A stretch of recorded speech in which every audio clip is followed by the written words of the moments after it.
Welcome back, ladies and gentlemen. BTM here, bringing you a 3v3 I had on Deccan.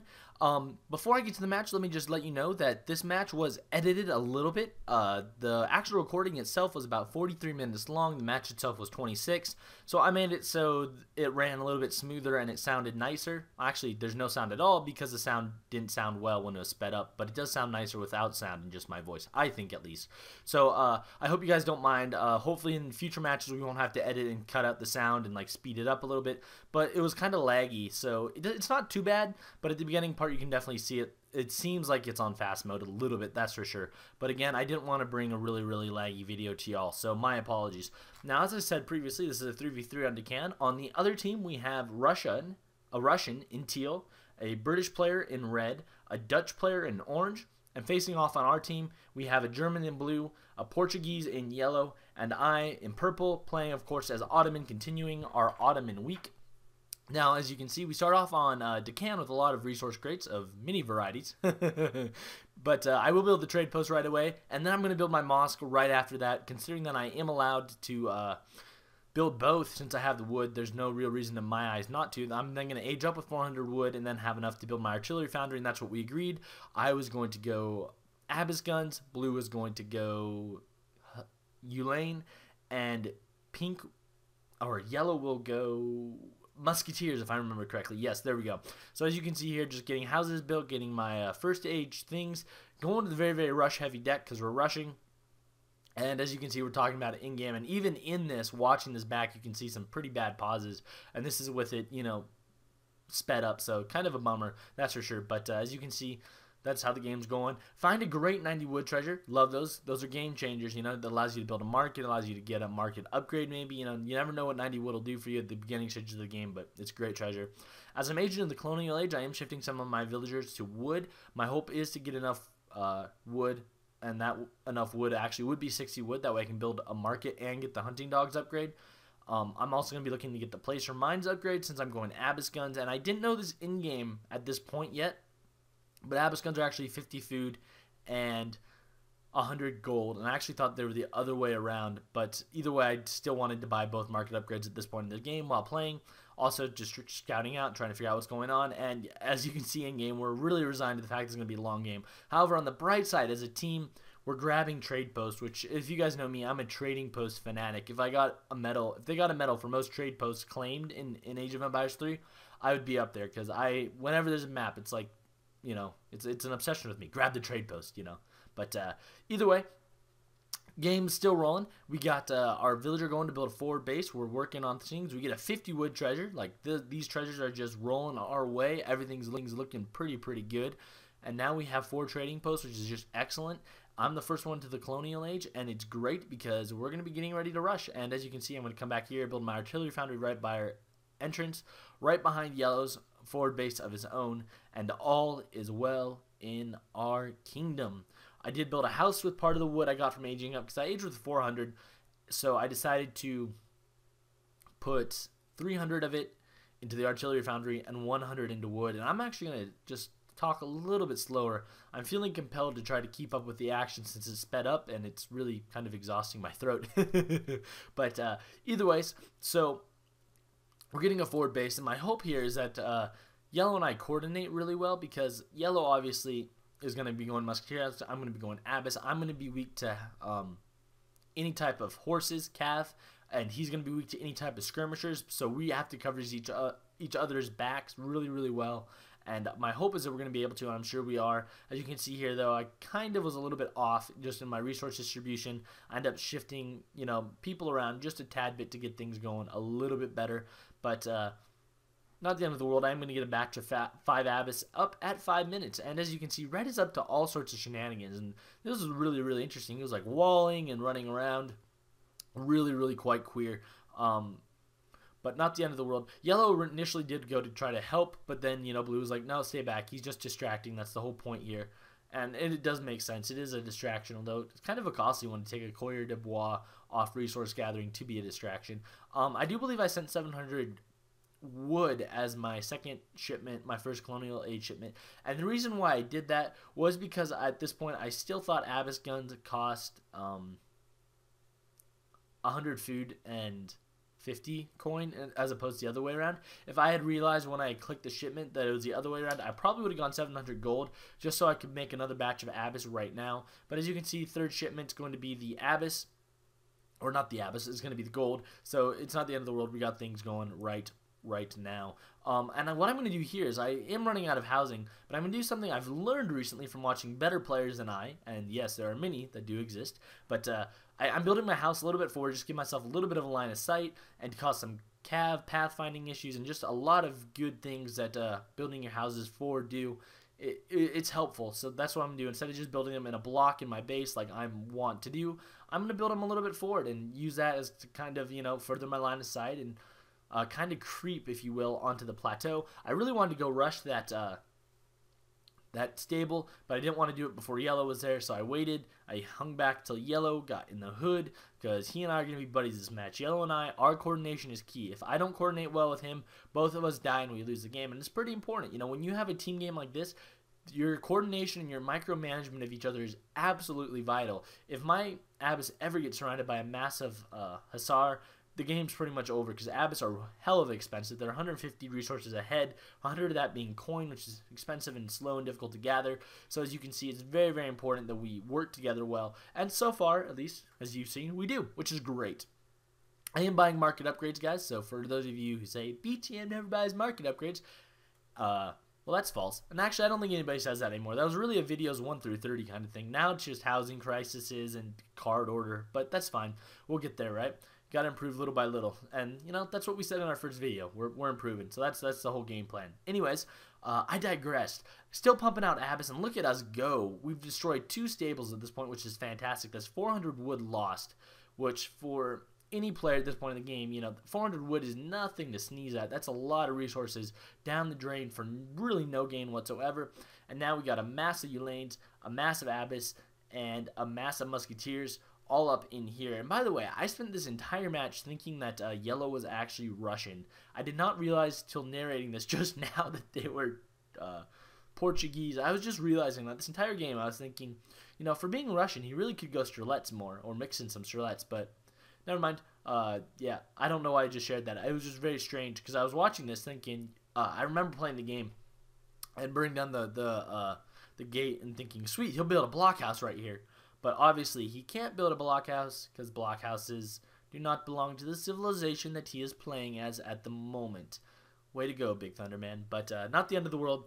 As you can see, we're pushing in here, and this is where things get interesting. You think, oh man, they're unstoppable. You're going to just careen right in, and it's going to be the end of the world, right? Not quite, not quite. You know, this is a very, very hard fought, very, very back and forth battle. Anyways, you can see, we're working very, very hard to keep our armies together, and so far, so good. You know, we haven't really encountered any combined resistance, and we haven't really gotten to a point where it matters yet, but it's about to, because there's a Russian player, and there are some veteran riders. So, Orange obviously went with a naked fast fortress. He went to get to the fortress age as fast as he could to get the riders on the field. Now I have a twofold job. I have to both micromanage out the blue Strelets, and I have to micromanage out the orange riders, and we got to make a forward base. And it was a lot to handle at the time. I felt like I was doing a decent job while playing, but it was definitely a lot, and it was kind of like, oh man. But Abyss guns are really one of the most powerful units you can get at this point in the game, so not the end of the world. And as you can see here, we do a pretty resoundingly job, and I said do again. Can we get bonus points for every episode I say do in? I'm sure there's a better way to express what I'm trying to say. We do successfully fight them back there, and we are going to be able to sack Teal's town center, but it wasn't the end of the game, surprisingly. They're very resilient. As you can see, though, we are creeping forward onto the plateau and taking advantage, and because Orange has done a naked fast fortress, in hindsight at this point, we probably really could have pushed a little bit more aggressively rather than go back to Teal, considering that Teal was all but devastated. But we're going to end up going back here and saying, nope, let's go sack Teal's town center. We already have it won, and that would be a huge loss either way. So not the end of the world. Blue's doing a fantastic job getting Cav out on the field. Ulanes, I should say, out on the field. Our Abyss guns are doing a good job covering for Yellow, and Yellow's doing a great job with his Musketeers covering our Abyss guns, although now we're a little bit more separated than we probably should. But again, not the end of the world.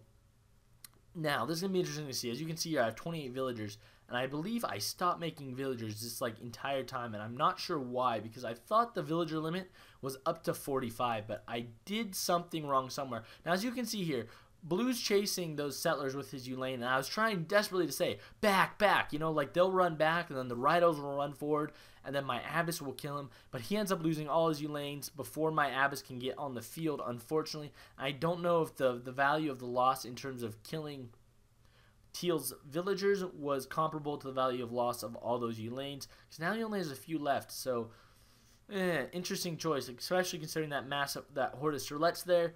Not necessarily the best situation for us to be in, but I'm sure we'll survive. I still have a bunch of Abyss on the field, and out come some Hussar from Orange. He's playing well. He's keeping the pressure on. I microed out the Abyss, but it was important that you know, Yellow keeps a little bit of a closer eye on me. We're buddies, you know what I mean? We're fishing buddies, I guess.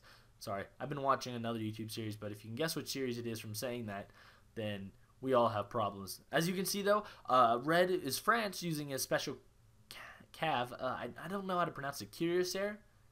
I'm not French. I don't speak a lick of French, so I have no idea. I'm American Eastern Slavic mouth sounds, so that is not any of them that I speak. But anyway, we had to micromanage out his heavy cav, and that kind of is not so great for us. They're kind of catching on to the fact that we're pretty cav weak.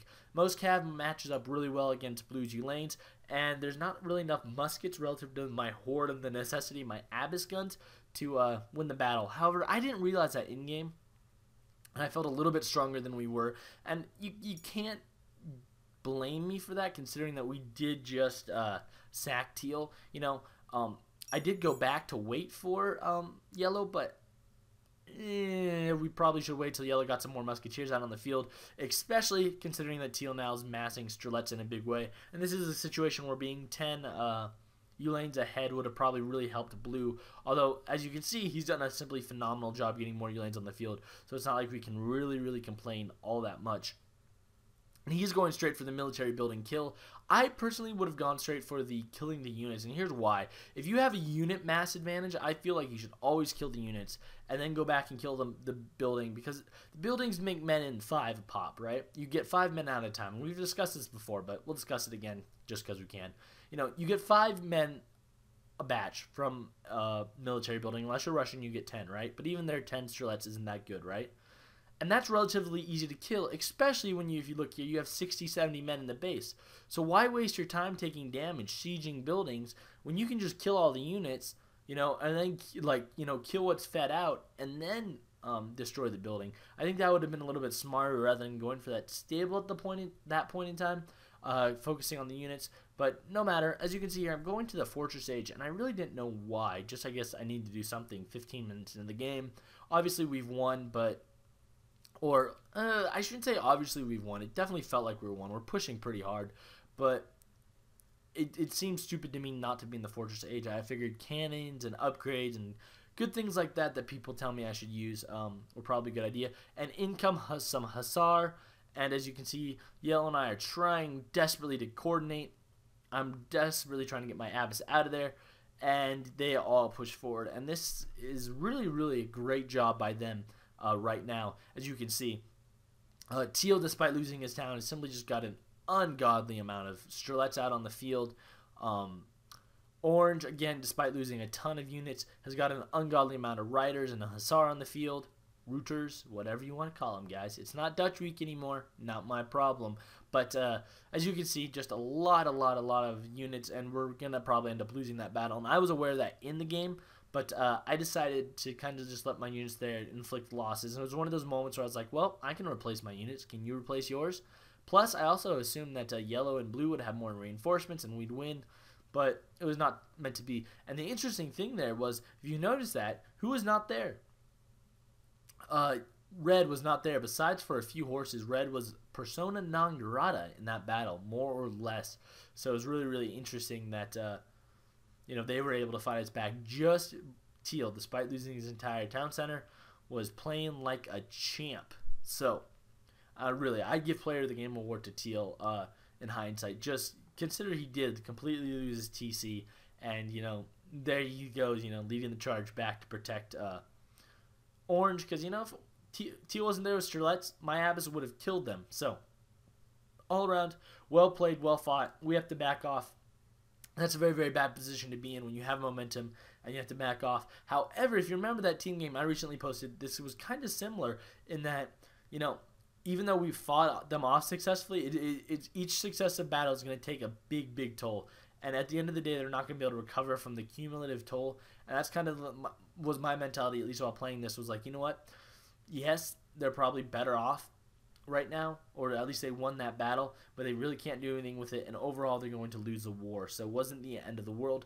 Not to mention that Red's gathering on the plateau. As you can see, we ain't gonna have none of that. Blue's on it, I'm on it. We got Abyss and Ulaine, and again, I want Blue to run his Ulaine back to me so I can get my Abyss behind them, because 150 resources ahead, it's like way too expensive not to protect him. As you can see here, only 32 villagers. Still, I didn't even bother to build a second town center until too late in the game to be a big deal. So flame me for it in the comments, please. I beg you. Seriously, be like, BTM is so noobed. Why no build town center? Noob, LOL, I beat you one-on-one. Actually, you guys are really awesome. You guys give me really constructive and good advice. There's no flaming. And I actually follow your advice here. I send 1,000 wood. A card I used to never ever use before people in the comments started telling me, but it really does make sense. I can build a town center, plus I get 400 wood left over. That sounds like a win-win, you know what I mean? So, all around, a very, very good situation to be in. As you can see here, though, we're fighting a little bit. Blue's kind of fighting over the trading post, and obviously our control of the trading post is just a tremendous boom to us at this point in time. And Blue's going to win that battle. Meanwhile, I'm going to creep forward just a little bit with my Abyss, which I did upgrade, by the way. As somebody pointed out to me in the last video, and I don't remember your name. I probably should write down names when I see comments I like. But he said, you know, for 200 food, or for 200 wood and 200 gold, the cost of 2 Hussar, you increase your effectiveness by 20%. So if you had 8 Hussar, that was worth the cost of the upgrade. You know, rather than just make 2 Hussar, buy the upgrade. I think that was the math. Something like that. Seems close enough. Exact same methodology here goes. I'm gonna stop making Abyss guns for a little bit, and that's actually gonna be a humongous long-term boom to me. Because that 20% overall with, you know, 30 Abyss guns is just going to do a tremendous amount. Considering that the other players are massing riders and all sorts of ugly, ugly things, it's not the end of the world. And as you can see here, Red's continuing to wall and do his weird things. So what I'm going to do is I'm actually going to stand my explorer, right in the area he's trying to wall. I'm going to put him on defend mode, and then I'm not going to move him. And that's going to buy me enough time to get some Abyss over there, and then I'll be able to kill the Courier de Bois with ease. Now, I am shifting to Janissaries at this point. My amount of mines I have access to is running pretty low, so I didn't want to push it by keep going Abyss. Besides, I figured I could safely go Jans at this point. It wasn't the end of the world. Again, I feel like we win. And call me a bad player, but I tend to get really lazy as a player when I feel in control or I win, and that's not good. I probably should have more of a killer instinct, but I'm more usually just like, oh sweet, I won. Now I'm just going to do the bare minimum I have to win the game, because, you know, the hard part's over. Awful. Don't be like me. Lesson for today. Do as I say, not as I do. But as you can see here, they're walling more, but now Blue's spamming out war wagons like a boss. I mean, way to go, Blue. He was definitely the MVP of our team by far, I think. He did a fantastic job. As you can see here, I'm coming to back them up. And I got my Abyss, and I got my Falconets, and it's a pretty nice place to be in. At this point, we're just going to push and try to finish it off. There's nothing more we can do. And I'm at 35 villagers, so I must have not paid enough attention to it. But I thought when I bought the upgrade, they would automatically come up to the max, like 45 or whatever, and then I wouldn't have to worry about it. But I obviously was out of housing, and then what happens with Ottoman is when you're out of housing, the villager cycle just repeats and then just repeats. So I was looking at it cycling around throughout the game thinking, I'm getting more villagers, I'm getting more villagers, I'm getting more villagers, not quite realizing that I wasn't getting more villagers. And I didn't really notice it till afterwards or near the end of the game when it was too late, and I was in trouble. I'm super sorry, guys. I had to yawn. But as you can see here, Hussar inbound. And I was really worried about my Falconets. I'm like, dude, you got to protect my Falconets. I can micromanage out his Falconets as I was trying to do, and I will continue to do. So it's very, very important at this point that the Those Hussar are killed before my Abbess and my Falconets are dead. But as you can see here, they're pushing forward. And again, just as combined force of orange and teal are doing an amazing job holding off me, yellow, and blue. Me, yellow, and blue? Does that sound right? Purple, yellow, blue? Rainbow. Yes, they're doing a great job of holding us all off. So, hell of a job. I mean, I guess that's just a benefit of being Russia, right? Strelets are so dirt cheap, you know, that and they're a good natural counter. So if you can mass them, you know, you're pretty golden, and they're not hard to mass. But at the same time, they're not really going to be able to do all that much against us because we do end up beating them back. As you can see here, I'm grabbing my cannon. I'm going to start micromanaging his cannon fire. And cannon was derp there. I selected to fire, so immediately, of course, it goes out of fire mode, which made me mad. And I was like, really? Come on. I just want you to fire. If we could micromanage out those cannons, we would be absolutely golden. But things weren't going my way necessarily. As you can see here, though, we're getting some now micromanagement. And I do end up micromanaging out 2 or 3 of his falconets. I don't think I get them all. I think the last one remaining kills me. But I am able to kill most of them before he realizes that we got a sniper cannon on the battlefield. Owning things left and right. Meanwhile, Strelets continuing to be massed, and even though war wagons are powerful, you know, relative to Strelets, it's a good place to be if you're a teal.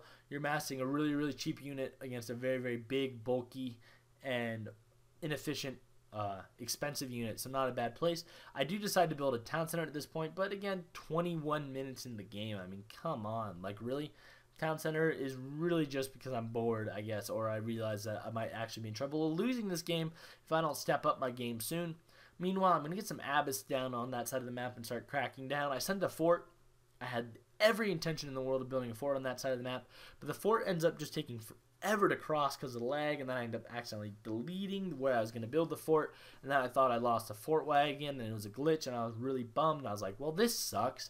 But then I ended up getting the fort wagon back and then building a fort and living happily ever after. True story. Watch it unfold. Coming next.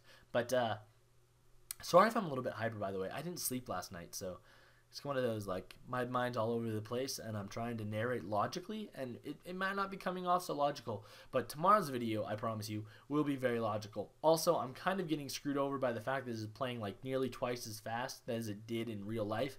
My throat's dying from me trying to scream narrate what's going on, but not the end of the world. As you see here on the right, we have riders coming down. At the top, we have skirmishers and Strelets from Russia attacking. War wagons are on the western flank with Abbess in the rear. Now the fort wagons are being sent to the top of the map, and we're going to build the fort there, but it ends up not getting built. Meanwhile, Abbess are on the right side of the map between the trade posts and Red and Teal's town, putting on pressure, hopefully going to cause them to freak out and resign if they realize that their villagers are dying. Meanwhile, in the center of the map, yellow and red are... Red is not making an appearance. Red has not been anywhere this entire game, and I tell them to fix their ping because this game is lagging so bad, and you can even see that with the game being sped up, how bad it is. Meanwhile, the Abbess guns are moving across the map, trying to micromanage out those rooters, and meanwhile, yellow's gotten some dragoons and some castors on the field, along with veteran musketeers, giving us the push we need to push into red and hopefully decimate and win the game. And meanwhile, the fort is lost, but I'm going to make more and more Abbess and try to fix my economy, and the game progresses.